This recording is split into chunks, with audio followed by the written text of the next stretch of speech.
Hello and welcome back. So discuss the various questions that have been asked in your SSC CHSL 2024. Let's get started. So the first question is application software includes a variety of programs that are designed to meet the information processing needs of. So the answer is end users. Application programs आपके होते क्या हैं? Basically ये design किए जाते हैं user की कुछ जो एंड यूज़र है जो उसको यूज़ कर रहे हैं उसकी कुछ स्पेसिफिक नीड्स को मीट करने के लिए. फॉर एग्जांपल जैसे कि we have seen that MS Office, in MS Office we see MS Excel, PowerPoint, ये सारे आपके एप्लीकेशन सॉफ्टवेयर होते हैं. तो आगे इसके एग्जांपल्स देख लेते हैं.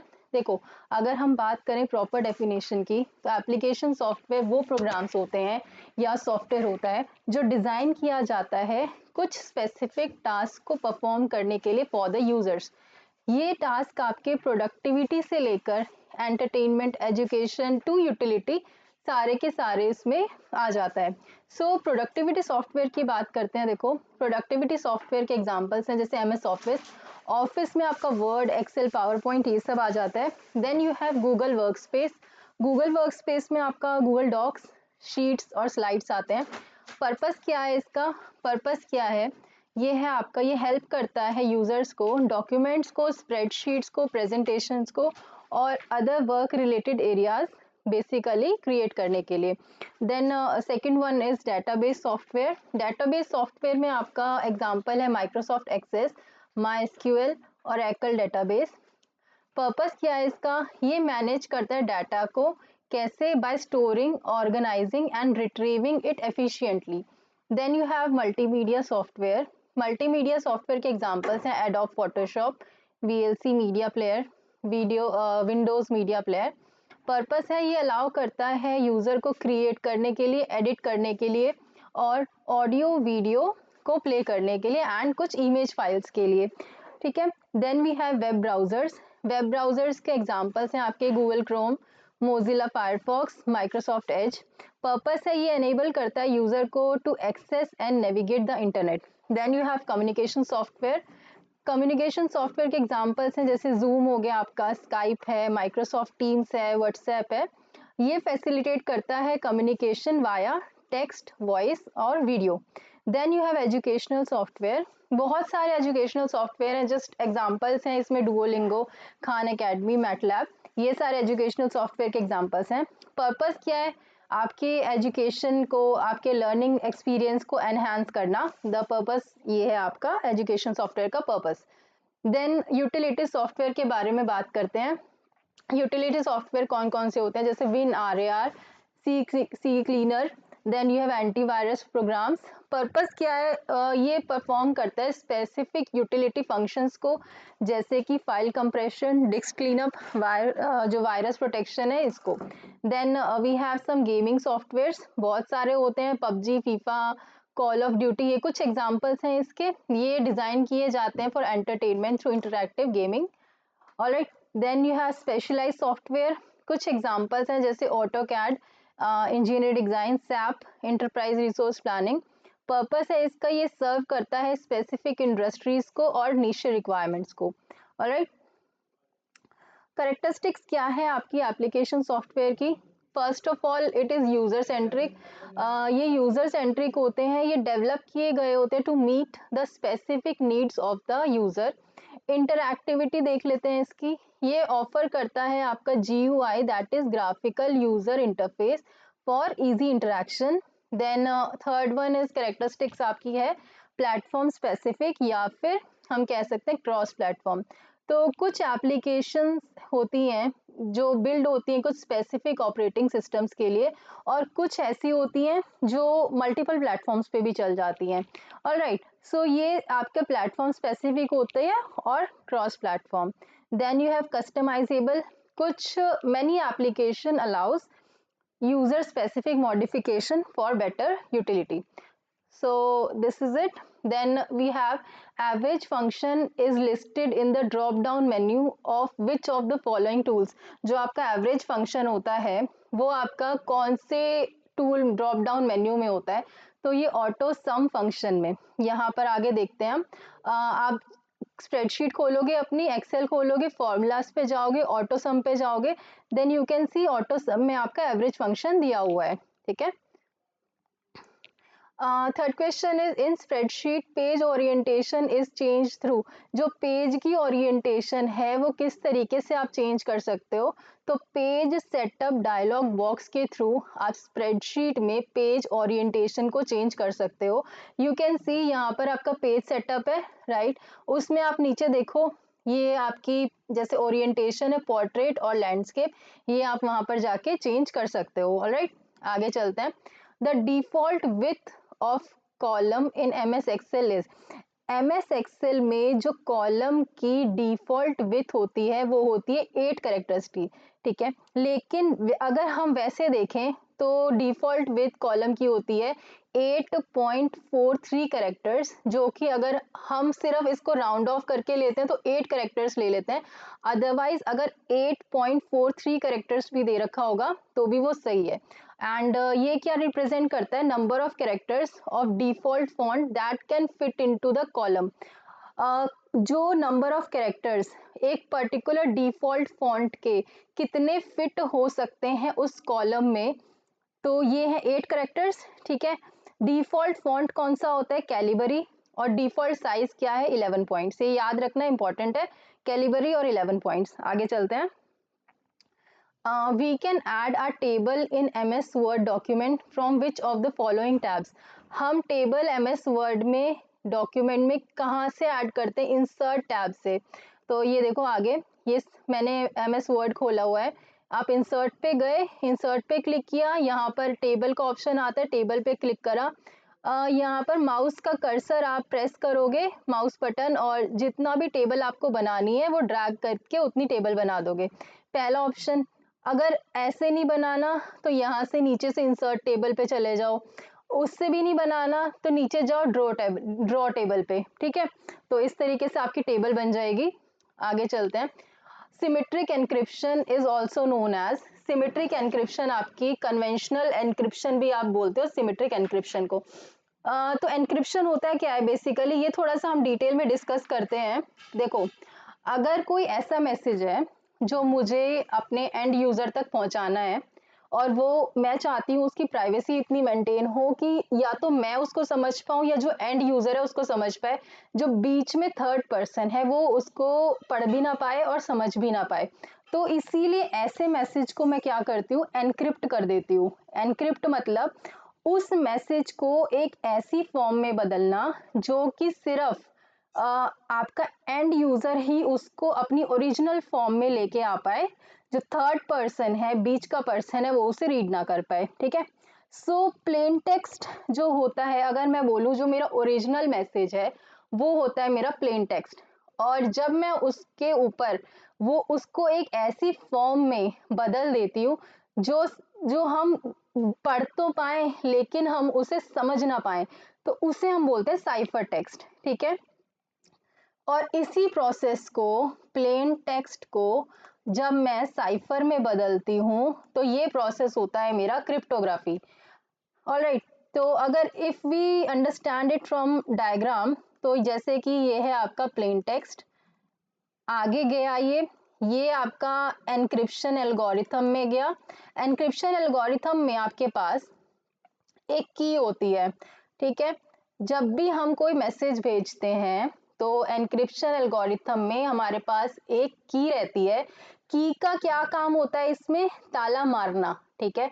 कोई भी चीज जा रही है तो मेरा काम है उसमें मैं ताला मार दूं, तो उससे आपका क्या होगा, की will lock your message, it will encrypt, उसको एक अलग फॉर्म में बदल देगी, ठीक है। इस की का काम क्या है, उस मैसेज को दूसरे फॉर्म में बदल देना। तो ये की ने क्या करा, ताला मारा। फिर जो आपका साइफर टेक्स्ट है वो हुआ आपका ट्रांसफर, एंड देन यहाँ पर आपका डिक्रिप्शन एल्गोरिथम होता है, डीए डिक्रिप्शन एल्गोरिथम, और यहाँ पर भी आपके पास एक की रहती है। तो ये इस की का क्या काम होता है, ये की आपकी जो आपका मैसेज होता है, आपका साइफर टेक्स्ट होता है, उसको अपनी ओरिजिनल फॉर्म में, दैट इज प्लेन टेक्स्ट में कन्वर्ट करती है, ठीक है। ये सारा होता है प्रोसेस इसका, किसका, एनक्रिप्शन का। जो आपकी एन्क्रिप्शन है, जो आपकी क्रिप्टोग्राफी है, वो करी क्यों जाती है? ये करी जाती है बेसिकली कॉन्फिडेंशियलिटी को अचीव करने के लिए। अगर मैं चाहती हूँ कि मैसेज मेरा कॉन्फिडेंशियल रहे और उसे कोई भी समझ ना पाए, तो that is known as cryptography.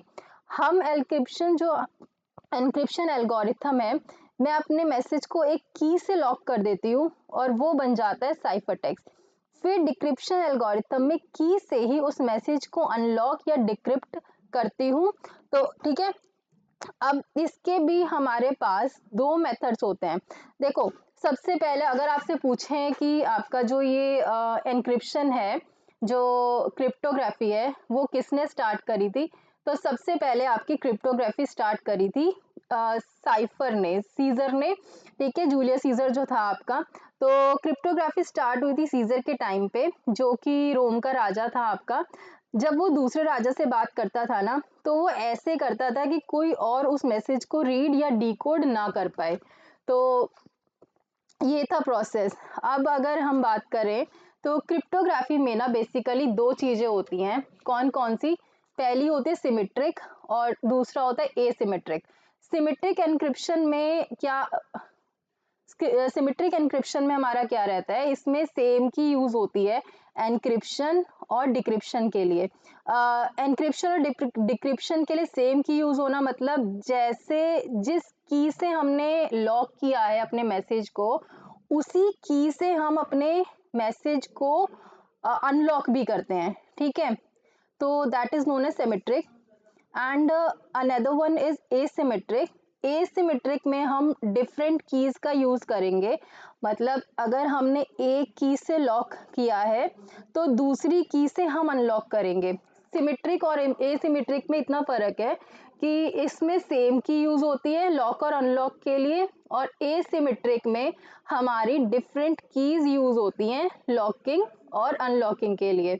Alright, फिर अगर हम बात करें साइफर की, सीजर साइफर जो थे हमारे, वो किस तरीके से हम बात करते हैं कि कैसे उस मैसेज को हमने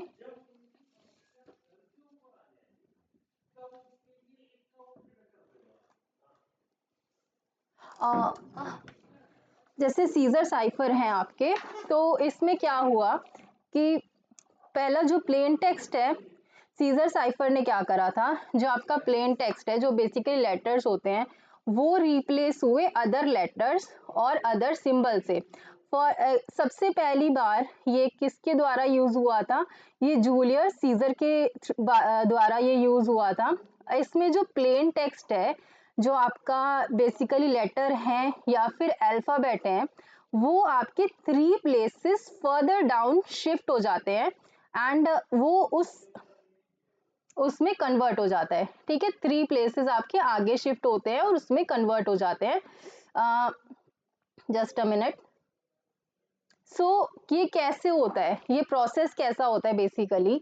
देखो, जैसे कि हमें पता है कि जो हमारी अल्फाबेट्स होते हैं, हम इसको कैसे नंबर देते हैं? ए को 1, B2, C3, D4, E5, F6।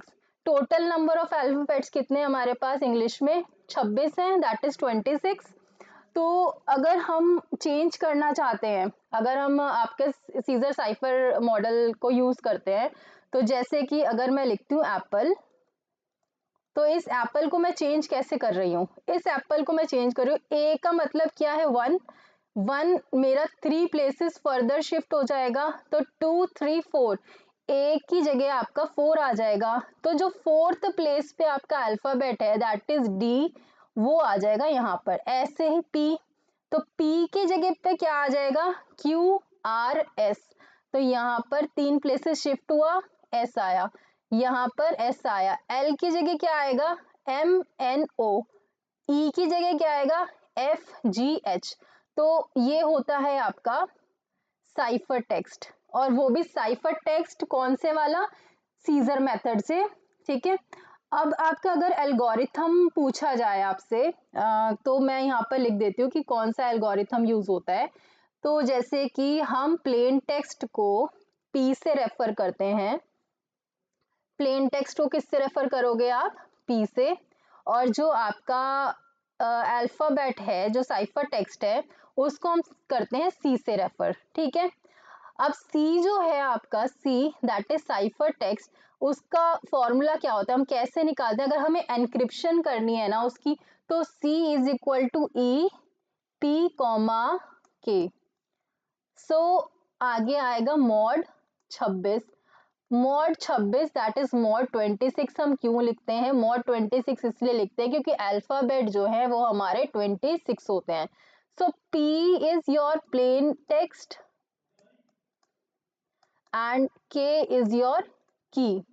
Alright, तो ये दोनों जो है प्लेन टेक्स्ट और की, ये जाएंगे आपके एनक्रिप्शन एल्गोरिथम में और जनरेट करेंगे आपका साइफर टेक्स्ट। अब मोड 26 इसीलिए बिकॉज हमारे 26 लेटर्स हैं इंग्लिश में। अब अगर हम बात करते हैं एन की, साइफर टेक्स्ट में अगर हम एन की बात करते हैं, तो ये एन इस फॉर्मूला से एन का नेक्स्ट अल्फाबेट कौन सा बनेगा, साइफर टेक्स्ट में क्या आएगा।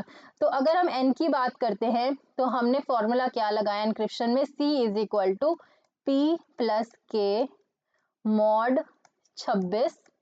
ठीक है, देन P कौन सी वैल्यू पे है आपका, तो P आपका हो जाएगा जो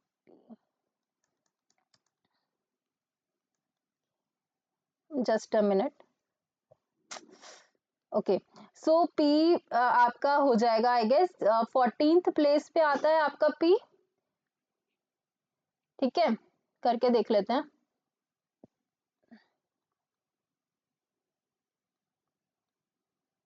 JKLMNOP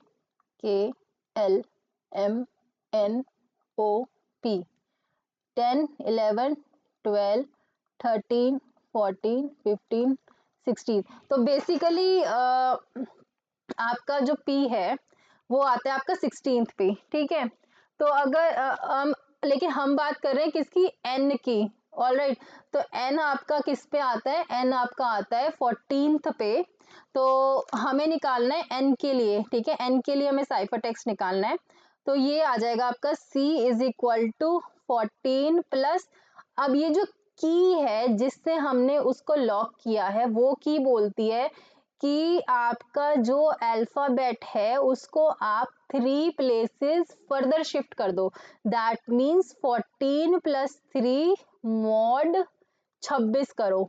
14 प्लस 3 कितना हो गया, 17। 17 मॉड 26। अब आपका यहाँ पर आएगा 17, ये होगा डिवाइड 26 से, 26 जीरो जा जीरो, आंसर आ गया 17। ठीक है, तो आंसर इज 17। 17 को हम लेंगे तो एन का जो साइफर टेक्स्ट होगा वो होगा कितना, 17। 17 नंबर पे आपका जो भी 17 नंबर पे आपका जो भी वो आएगा टेक्स्ट लेटर, वो होगा आपका एन का साइफर टेक्स्ट। ठीक है, ये था आपका फंडा साइफर टेक्स्ट का और एनक्रिप्शन का। अब थोड़ा सा और डिस्कस कर लेते हैं। देखो, हमारे पास ना दो तरीके की कीज होती हैं, पहली होती है सिमेट्रिक की और दूसरी होती है एसिमेट्रिक की। सिमेट्रिक की में आपका आता है कितना, दो स्टैंडर्ड्स यूज होते हैं, अगर आपसे पूछे यहाँ पर आप लिख लेना। वन इज सिमेट्रिक की,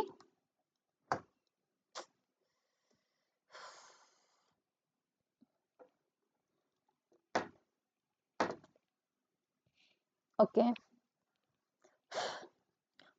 देखो,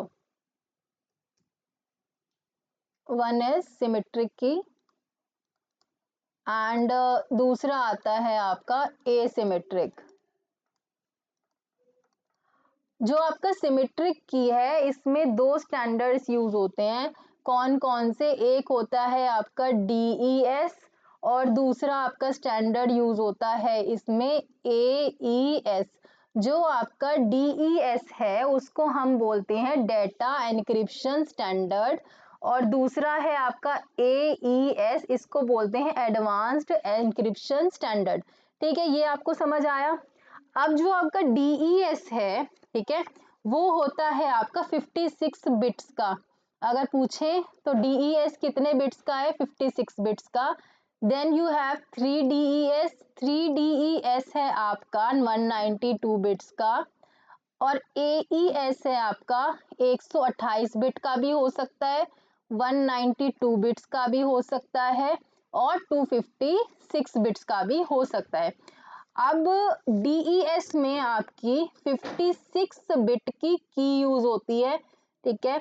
3DES में 192 बिट की यूज होती है, ये याद रखना है। हमारा जो सेंडर है ना, वो एक अनसिक्योर चैनल से रिसीवर पे अपना मैसेज भेजता है। तो उसको जब हम साइफर टेक्स्ट में कन्वर्ट करते हैं तो वो कैसे होगा आपका, जो ये सेंडर है और ये रिसीवर है, सेंडर से अगर साइफर टेक्स्ट में कन्वर्ट करना है तो K1 और ये M क्या है, मैसेज, मैसेज में हम की लगा देंगे, ये बन जाएगा साइफर टेक्स्ट। ऐसे ही जब हमें अपना ओरिजिनल मैसेज रिकवर करना है तो हम लगा देंगे वापस से की, जो कि डिक्रिप्ट करेगी और अपना साइफर टेक्स्ट को। तो इस तरीके से मेरा ओरिजिनल मैसेज वापस आ जाएगा। सिमेट्रिक में क्या होता है, हम सेम की यूज करते हैं एनक्रिप्शन और डिक्रिप्शन के लिए। मतलब जिस की से मैंने एनक्रिप्ट किया, जिस की से मैंने एनक्रिप्ट किया है, उसी सेम की से मैं डिक्रिप्ट भी करूंगी उसे, ठीक है। मतलब जिससे मैंने ताला लगाया है ना, उसी उसी की से मैं ताला खोलूंगी लास्ट में। तो that is known as your symmetric key. Now we talk about asymmetric key. Asymmetric में थोड़ा समझने का है कि क्या होता है। देखो, जो एसिमेट्रिक की है ना, इसको हम और क्या बोलते हैं, हम इसको पब्लिक की भी बोलते हैं। क्या बोलते हैं, पब्लिक की। द RS से। सो देखो, सिमेट्रिक में हमने सेम की यूज करी थी, लेकिन एसिमेट्रिक में हम दो अलग अलग की यूज करेंगे, एक पब्लिक की और एक प्राइवेट की। कैसे, देखो, जैसे कि यहाँ पर ए, आज थोड़ा सा प्रॉब्लम आ रही है, जस्ट बियर विद मी। देखो, फॉर एग्जाम्पल, ए को बी से कम्युनिकेट करना है तो ए अपनी पब्लिक की भी जनरेट करेगा और प्राइवेट की भी जनरेट करेगा। ऐसे ही बी अपनी पब्लिक की भी जनरेट करेगा और प्राइवेट की भी जनरेट करेगा। यहां तक समझ में आ गया।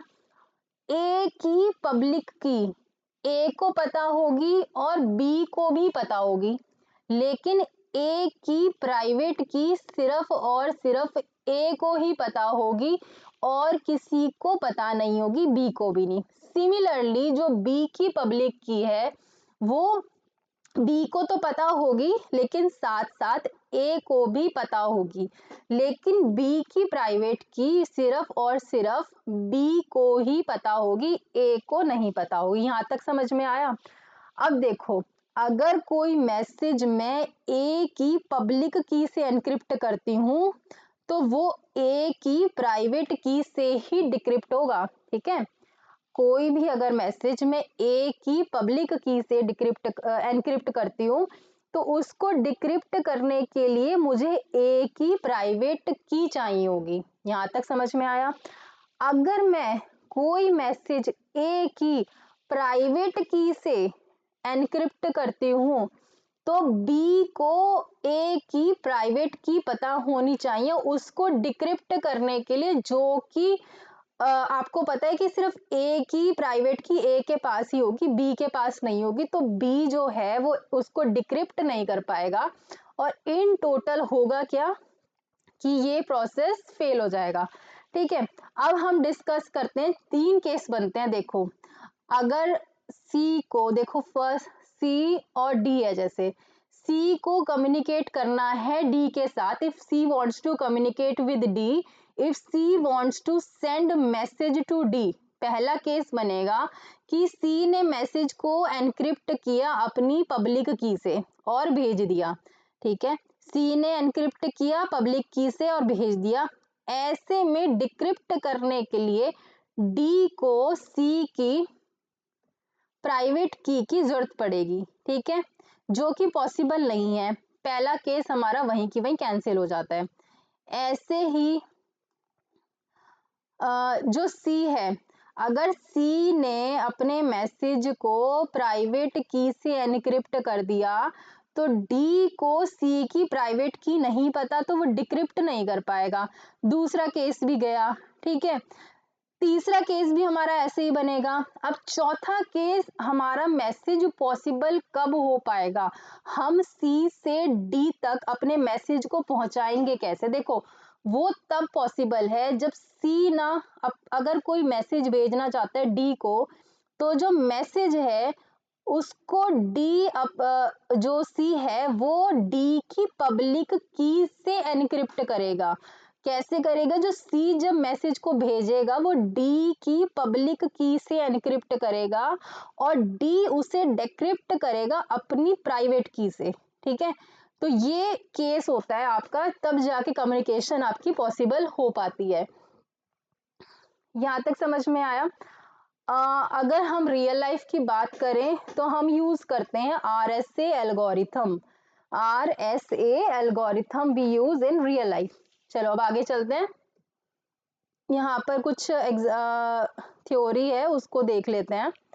देखो, सबसे पहला की फीचर है इसका सिंगल की यूसेज। सिमेट्रिक की बात कर रहे हैं।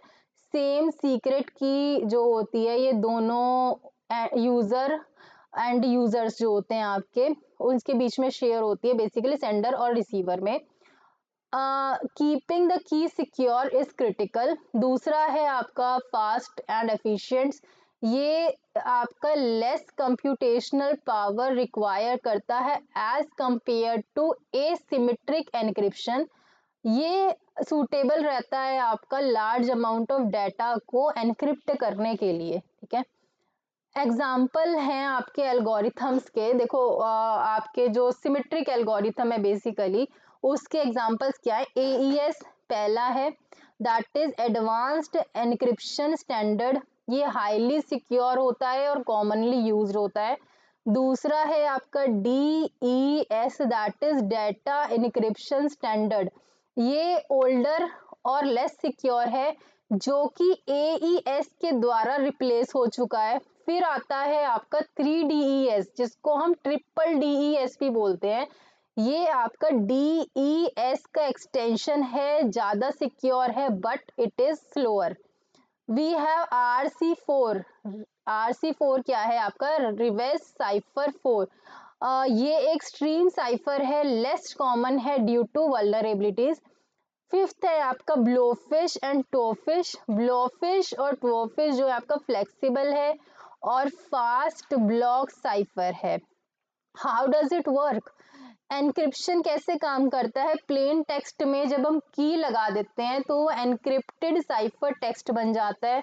फॉर एग्जाम्पल, AES एल्गोरिथम को अगर हम यूज करते हैं विद 128 बिट की, जो हमारा प्लेन टेक्स्ट है, फॉर एग्जाम्पल हेलो मैं बोलती हूँ, तो वो कन्वर्ट हो जाता है आपका अनरीडेबल स्ट्रिंग में, दैट इज समथिंग समथिंग, ठीक है।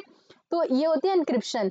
सिमिलरली अगर मैं उसको डिक्रिप्ट करना चाहती हूँ, उसको अपने साइफर को प्लेन में बदलना चाहती हूँ, तो साइफर टेक्स्ट में मैं की लगाऊंगी और ओरिजिनल प्लेन टेक्स्ट में उसको कन्वर्ट कर दूंगी।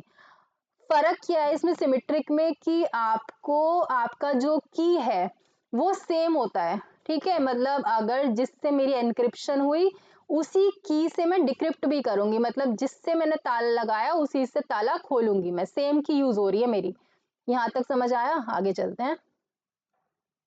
यहाँ पर सिमेट्रिक और एसिमेट्रिक में फर्क देखो। जैसे कि आपका की फीचर है, सिमेट्रिक में आपका सिंगल की यूज होती है ऑपरेशन के लिए, देन एसिमेट्रिक में पब्लिक और प्राइवेट की का पेयर यूज होता है, अभी कराया था। स्पीड में आपकी सिमेट्रिक फास्ट होती है, एसिमेट्रिक स्लोअर रहती है। की डिस्ट्रीब्यूशन देखिए तो सिमेट्रिक की डिस्ट्रीब्यूशन चैलेंजिंग होती है, एसिमेट्रिक में इजियर रहती है। अगर हम सिमेट्रिक की बात करें तो बल्क डेटा एनक्रिप्शन होता है इसमें, और एसिमेट्रिक में सिक्योर की एक्सचेंज होता है। फिर अगर हमें अब एक क्वेश्चन था इसमें, शायद मैंने वो स्लाइड मेरी डिलीट हो गई है। अगर हमें new document blank document create करना है वर्ड में, तो कैसे करेंगे? तो हम यहाँ जाएंगे, ठीक है, लेफ्ट में फाइल में जाएंगे, आप होम में जाके ये सब आपका आ जाएगा, ठीक है। Now the next question is, which keyboard key is used to jump the cursor to next cell of the table in MS Word? MS Word में next cell पे जाने के लिए आप कौन सा वो यूज करोगे? तो वो आप यूज करोगे टैब।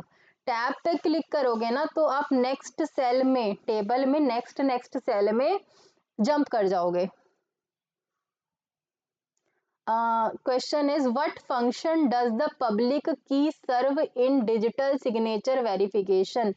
आपकी पब्लिक की का क्या फंक्शन होता है डिजिटल सिग्नल वेरिफिकेशन में? ये होता है, ये आपका डिक्रिप्ट करता है डिजिटल सिग्नेचर को, ठीक है। क्या करता है? डिक्रिप्ट करता है डिजिटल सिग्नेचर को। अब डिजिटल सिग्नेचर में क्या मेथड रहता है आपका? जैसे आपका मैसेज है कोई, ठीक है, आपका मैसेज है वो गया आपका कहाँ पर? डिजिटल सिग्नेचर जनरेशन एल्गोरिथम पे। वहां जब आपका message digital signature generation algorithm में गया तो वहां हमने लगाई प्राइवेट की, समझे? प्राइवेट की लगने के बाद आपका सिग्नेचर हो गया जनरेट। अब वो आगे जाएगा तो मैसेज और सिग्नेचर ये आपस में मिलके कहाँ जाएंगे? ये जाएंगे डिजिटल सिग्नेचर वेरिफिकेशन एल्गोरिथम के पास में। ये क्या करेगा डिजिटल सिग्नेचर वेरिफिकेशन एल्गोरिथम? ये पब्लिक की से हमने एनक्रिप्ट किया था प्राइवेट से, डिक्रिप्ट करेंगे पब्लिक की से। ये पब्लिक की से उससे क्या कर देगा? Just a minute.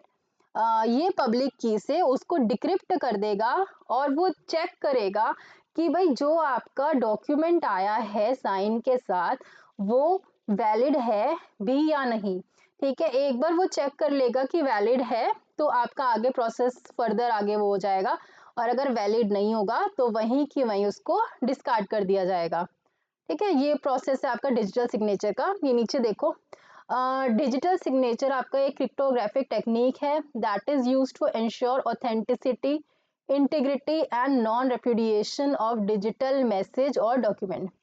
ये जो आपका ये डिजिटल सिग्नेचर है, ये डिजिटल इक्विवेलेंट है आपका हैंड रिटन सिग्नेचर के और अ स्टैम्पेड सील, बट ये आपका क्रिप्टोग्राफिक मेथड को यूज करता है टू प्रोवाइड एडिशनल सिक्योरिटी। यहाँ तक आ गया, आगे चलते हैं। डिजिटल सिग्नेचर हमारे की फीचर्स क्या हैं? पहला ऑथेंटिसिटी, दूसरा इंटीग्रिटी, तीसरा नॉन रेपुडिएशन। ऑथेंटिसिटी मतलब ये वेरीफाई करेगा सेंडर की आइडेंटिटी को, जिसने सेंडर ने मैसेज भेजा है वो करेगा। इंटीग्रिटी कैसे? ये इंश्योर करेगा जो मैसेज है उसको किसी ने ऑल्टर तो नहीं किया, बीच में चेंज तो नहीं किया, तो ये integrity. Then third one is non repudiation, ये प्रिवेंट करेगा सेंडर को from denying the they sign the message. तो बेसिकली वो ये करेगा कि भाई कल को सेंडर ये ना बोले कि मैंने जो आपका मैसेज है उस पर साइन नहीं करे, तो वो नॉन रेपुडिएशन मतलब ये उस चीज को भी प्रिवेंट करेगा। बात आती है डिजिटल सिग्नेचर की, तो डिजिटल सिग्नेचर आपके एसिमेट्रिक एनक्रिप्शन का यूज करता है, जो कि इन्वॉल्व करता है pair of keys that is private and public. यहां तक आया। सिग्नेचर कैसे क्रिएट होता है जस्ट अभी हमने डिस्कस किया है, फिर भी एक बार देख लो, एग्जांपल है। सिग्नल जो सेंडर है वो एक हैश ऑफ मैसेज को जनरेट करता है यूजिंग हैशिंग एल्गोरिथम। उसके बाद क्या होता है? ये हैश एनक्रिप्ट होता है विद सेंडर्स प्राइवेट की। जो सेंडर की प्राइवेट की होती है ये हैश एनक्रिप्ट होता है उसके थ्रू, ठीक है, ताकि डिजिटल सिग्नेचर क्रिएट हो सके। उसके बाद जो सिग्नेचर है वो अटैच होता है मैसेज पे। वेरिफिकेशन कैसे होती है सिग्नेचर की? जो रिसीवर है वो यूज करता है सेंडर की public key to decrypt the digital signature and retrieve the hash. हमारा जो सेंडर है उसने अपनी पब्लिक की से आपका क्या करा, एनक्रिप्ट करा, और जो रिसीवर है उसने सेंडर की प्राइवेट जो पब्लिक की है, आई एम सॉरी, उसने प्राइवेट की से एनक्रिप्ट करा, और जो रिसीवर है उसने सेंडर की पब्लिक की से उसको डिक्रिप्ट कर दिया। यहाँ तक आया समझ? तो रिसीवर जो तो जो आपका रिसीवर है ये बेसिकली कंप्यूट करेगा हैश को, जो रिसीव मैसेज का हैश है इंडिपेंडेंटली। अगर आपके दो हैशेस मैच कर गए, मतलब इसका है कि जो सिग्नेचर है वो वैलिड है, और वो कंफर्म करेगा मैसेज की इंटीग्रिटी को और सेंडर की ऑथेंटिसिटी को। ठीक है, यहाँ तक कर लिया, आगे चलते हैं। एग्जाम्पल देखो क्या है इसका। देखो, अगर एलिस को कोई चीज सेंड करनी है डिजिटली साइन करके बॉब को, तो एलिस जो है वो कंप्यूट करेगा hash of her message. Alice encrypt करेगा हैश को with her private key, creating a digital signature. उसके बाद एलिस मैसेज को सेंड करेगा एंड सिग्नेचर को बॉब के पास। बॉब वेरीफाई कैसे करेगा? बॉब एलिस की पब्लिक की को यूज करेगा डिक्रिप्ट करने के लिए सिग्नेचर को, और उससे क्या होगा, ओरिजिनल हैश ऑब्टेन करेगा। वो बॉब जो है वो कंप्यूट करेगा हैश को ऑफ द रिसीव्ड मैसेज। अगर हैश मैच कर गया तो बॉब को पता चल जाएगा कि मैसेज ऑथेंटिक है और अनऑल्टर्ड है। ऑलराइट, कंपोनेंट्स देखते हैं। इसके कंपोनेंट्स होते हैं प्राइवेट की, पब्लिक की और हैश फंक्शन। तीन प्राइवेट की आपको पता है, सारा हम कर चुके हैं ऑलरेडी। पब्लिक की क्या होता है? देखो, प्राइवेट की आपकी सिर्फ सेंडर की, जो प्राइवेट की होती है वो सिर्फ सेंडर को पता होती है। रिसीवर की प्राइवेट की सिर्फ रिसीवर को पता होती है। पब्लिक की दोनों को पता होती है। ठीक है, सो यहाँ कंपोनेंट्स में आपका used by sender to create a digital signature must be kept secret. Public key जो है use by receiver to verify the signature shared openly. Hash function क्या है? ये आपका कन्वर्ट करता है मैसेज को फिक्स्ड साइज हैश वैल्यू में, और ये इंश्योर करता है small change in message that results in drastically different hash. आगे चलो, कहाँ कहाँ डिजिटल सिग्नेचर आपका काम करता है? पहला, डॉक्यूमेंट साइनिंग में, ये लीगल डॉक्यूमेंट्स को वेरीफाई करने के लिए, कॉन्ट्रैक्ट्स को और एग्रीमेंट्स को वेरीफाई करने के लिए। दूसरा, ईमेल सिक्योरिटी के लिए, कि जिस जैसे ये इंश्योर करता है जो हमारे ईमेल्स भेजे गए हैं वो टेम्पर्ड तो नहीं है, वो ऑथेंटिक तो है। Third is software distribution. ये इंश्योर करता है जो आपका सॉफ्टवेयर है जो डिस्ट्रीब्यूट हो रहा है that is by a legitimate provider without modification. मतलब जो सॉफ्टवेयर है उसमें कोई मॉडिफिकेशन तो नहीं हुई ना। And the fourth is blockchain. ये सिक्योर करता है ट्रांजैक्शंस को एंड वैलिडेटिंग ब्लॉक्स। एडवांटेज क्या होता है इसका? पहला एडवांटेज है सिक्योरिटी। ये स्ट्रॉन्ग गारंटी आपकी प्रोवाइड करता है of authenticity and integrity. Second one is efficiency. Verification is fast and computationally efficient. Third one is non-repudiation, prevents denial of authorship. Disadvantage क्या है इसके? प्राइवेट की मैनेजमेंट। अगर आपकी प्राइवेट की गुम हो जाती है, लॉस हो जाती है, कॉम्प्रोमाइज हो जाती है, तो सिक्योरिटी ब्रीच हो जाती है, ब्रोकन। कॉम्प्लेक्सिटी, कॉम्प्लेक्सिटी में क्या है? It requires proper implementation and understanding of cryptographic principles. Then third is dependency on PKI. PKI है आपका public key infrastructure. Public key infrastructure is needed to manage keys and certificates. ठीक है, आगे चलते हैं। Which Excel feature allows you to simultaneously edit the same cell or range of cells with multiple users in real time? तो कौन सा feature आपका allow करता है सेम सेल? सेल क्या है आपके, देखो आपको पता है, just a minute, same cell होती हैं, जैसे हमने स्प्रेडशीट बनाई ना, ये आपके एक्सेल की स्प्रेडशीट है, इनको आप सेल बोलते हो एक एक को, ठीक है? तो क्या फीचर है जो अलाउ करता है आपका सेम सेल और रेंज ऑफ सेल को with multiple users in real time उसको एडिट करने में, तो को ऑथरिंग आपका अलाउ करता है। आगे चलते हैं, what enables IoT devices to gather data and exchange it over network? तो क्या एनेबल करता है आईओटी डिवाइसेस को? Actuators and sensors. तो आईओटी क्या है, पहले अगर आपसे पूछे तो IoT is internet of things. क्या मतलब है इसका, कि भाई सारी की सारी जो थिंग्स हैं आपकी, उसको इकट्ठा कर लो और कनेक्ट कर दो इंटरनेट के साथ में, दैट इज आईओटी। बेसिकली ये इंफॉर्मेशन को सेंड और रिसीव दोनों करता है।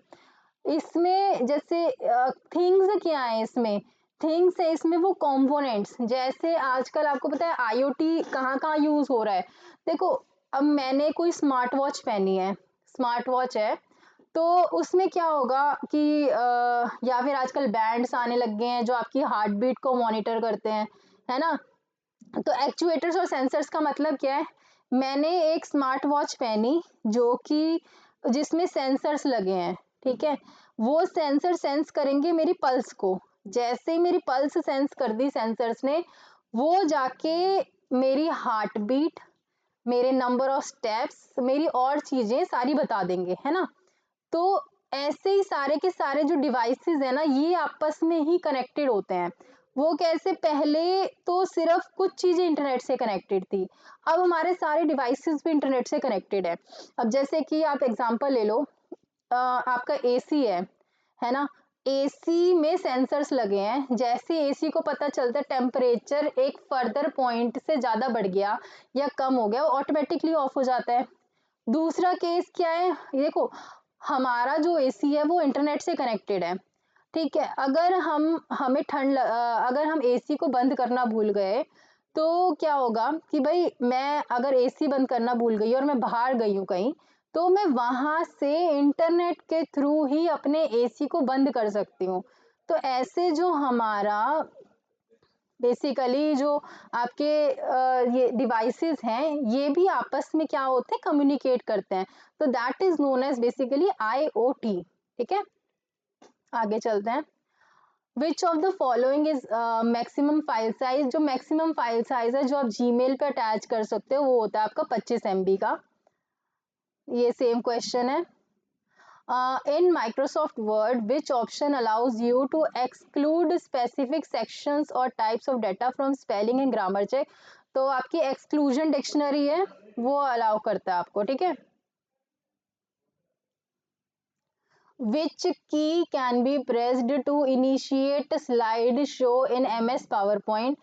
तो फंक्शन की F5 आप जब प्रेस करोगे तो उससे MS PowerPoint में स्लाइड शो को आप इनिशिएट करते हो। Where can you find options from the beginning and from the current slide to run the slide? तो स्लाइड शो टैब में आपको ऑप्शंस मिलेंगे from beginning and from current slide. तो ये देखो, ये है आपका पावर पॉइंट, पावर पॉइंट में ऊपर ऑप्शंस दिए होते हैं, वहां पर मैंने क्लिक करा स्लाइड शो। स्लाइड शो को जब मैं क्लिक करूंगी तो यहाँ पर आपका देख सकते हो from beginning and from current slide आपका आ जाता है स्लाइड शो में। आगे चलते हैं। ऑलरेडी मैं आपको इंटरनेट ऑफ थिंग्स बता चुकी हूँ क्या होता है, यहाँ पर थोड़ा सा डिटेल है, वो पढ़ लो। जैसे आईओटी रेफर करता है आपका interconnection of everyday devices and objects to internet, enabling them to send, receive and process data. Already कर चुके हैं, ठीक है? इनको आप स्मार्ट डिवाइसेस बोलते हो, जो आपका एम्बेडेड होते हैं सेंसर्स के साथ में, software and with other technology, जो कि अलाउ करते हैं इनको to communicate with one another and with centralised system. Key features क्या होते हैं आपके IoT के? पहला की फीचर है कनेक्टिविटी। जो डिवाइसेस हैं आपकी ये कनेक्टेड हैं इंटरनेट से और ये आपस में डाटा शेयर करते हैं with other devices and systems. दूसरा आपका की फीचर है सेंसर्स। सेंसर्स आपके डाटा को कलेक्ट करते हैं आपके फिजिकल इन्वायरमेंट से, जैसे कि टेम्परेचर सेंसर हो सकता है, मोशन सेंसर है, ह्यूमिडिटी सेंसर है। अभी मैंने आपको बताया ना, जैसे अब हम स्मार्ट वॉचेस ही पहनते हैं तो हमारी वो पल्स ही सेंस कर लेता है और उससे ही हमारे को बता देता है कि आपकी हार्ट बीट कितनी है। आप चल रहे हो तो आपके स्टेप्स बता देगा भाई कितने आप स्टेप्स चले हो। तो ये होता है ऑटोमेशन। डिवाइसेस जो होते हैं ये आपके ऑपरेट करते हैं automatically based on predefined rules and real time data. Fourth is key feature है IoT का डाटा एनालिटिक्स।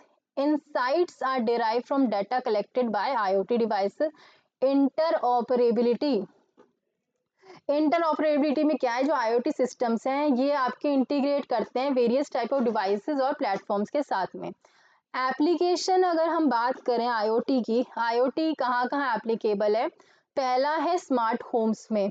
डिवाइसेस जैसे कि smart thermostat, light, security cameras, इसमें IoT यूज होता है and they improve convenience and security.